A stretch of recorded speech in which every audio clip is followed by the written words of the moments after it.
Okay, second part of the question. It seems like we're agreed on the need to invest in infrastructure. So, how do we pay for it? Do we pay for it with tolls, by increasing tolls on the Mass Pike? You look at me as though you don't know my answer, Jim. Well, I have to do that. No, we don't. You know, every time the state looks at a problem, it then immediately pivots and looks to the taxpayers' pockets. You know, every time we talk about this issue, my opponent brings up the Transportation Finance Commission report, and she always says it's one of the best instances of government that she's seen.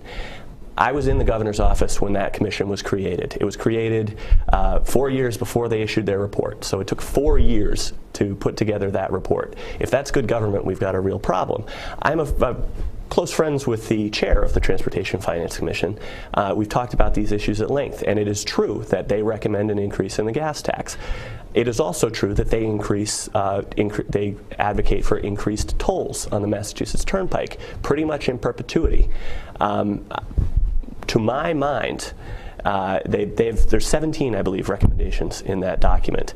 We ought to go through the other 15 before we turn again to the taxpayer and say we want more of your dollars out of your wallet when you're at the pump, and we want more at the tolls. We ought to take down the tolls because it was wrong to burden our commuters with the cost of the big dig when they did it in 1997, and it's wrong today.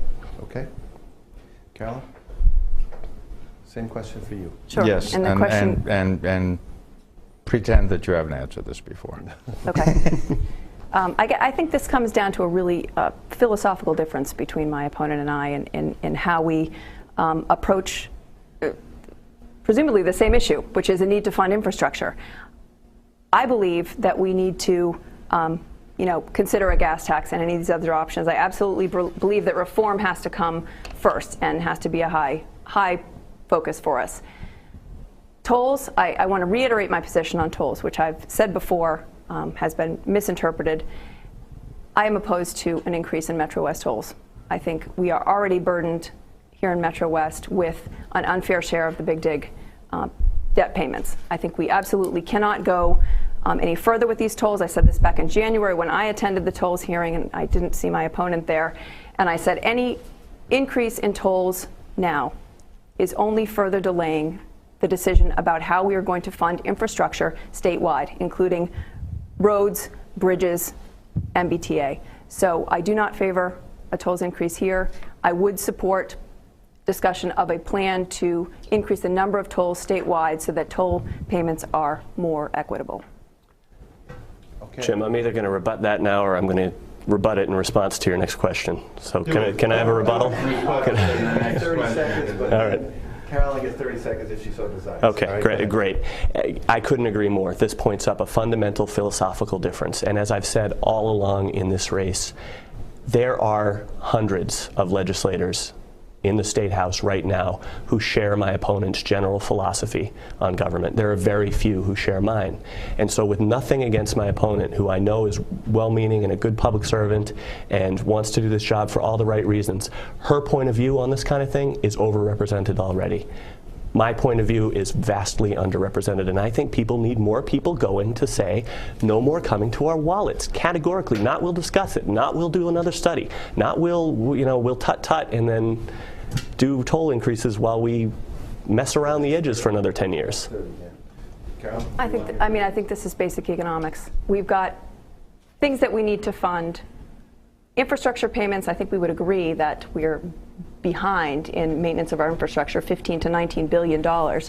Yet you're proposing eliminating the tolls, which just eliminates $175 million needed to pay off debt. That money has to come from somewhere. You've proposed absolutely no new sources of revenue. And not only that, you've taken it a step beyond and said you're going to eliminate sources of revenue, including the existing tolls and the income tax. It just does not add up.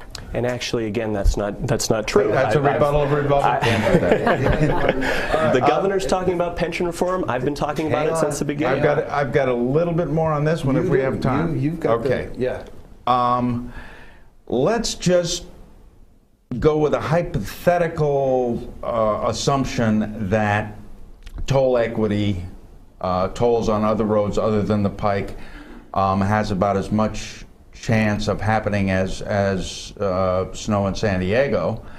and go right to the core of the matter. Now, the governor has said that he wants to dismantle the turnpike and restructure the bonding and so forth. Obviously, tolls, you know, he wants to keep tolls. But if we eliminate tolls and we don't have a gas, where's the money going to come from? Dan, we have to invest in the infrastructure. Where's the money to do that going to come from? Well, first of all, I lived in San Diego when it snowed one time. So actually, tolls going up elsewhere in Massachusetts have much less chance than it snowing in San Diego. Look, the governor set forth a 5-point plan last week, and he laid out major reforms to the state's pension system. Well, he actually didn't lay them out. He suggested he will propose them sometime next year. He suggested when he was running for governor he would propose them right away, and then that didn't happen for whatever reason.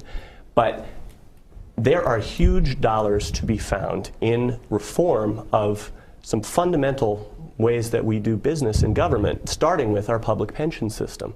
You know, people who haven't worked in state government and haven't seen the way that system is gamed, with you know, legislators running for re-election and then serving one day before retiring because they get credit by serving one day for the whole year for their pension, or people who get a promotion for one day at the end of their tenure in state government because they're going to get 85% of their salary at the highest level for the rest of their career.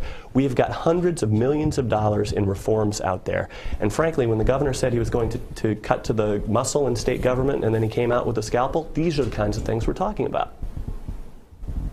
Okay. Carolyn, your Where's the money going to come from for the infrastructure? Tolls. I think we need to leave in place the tolls that we have without increases. At least we know that we can continue to pay the debt service that we owe and at least maintain a basic level of service on the Mass Turnpike.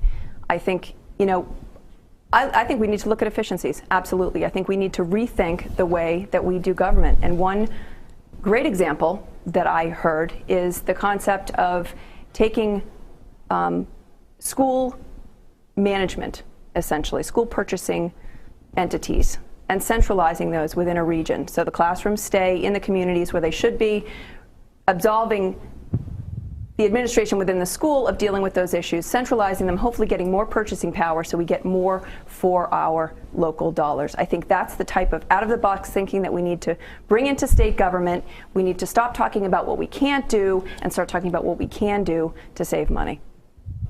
Thank you. I'm done. all right? I'm good. Okay, you guys can relax for a minute. All right, it's just a little bit of a break here.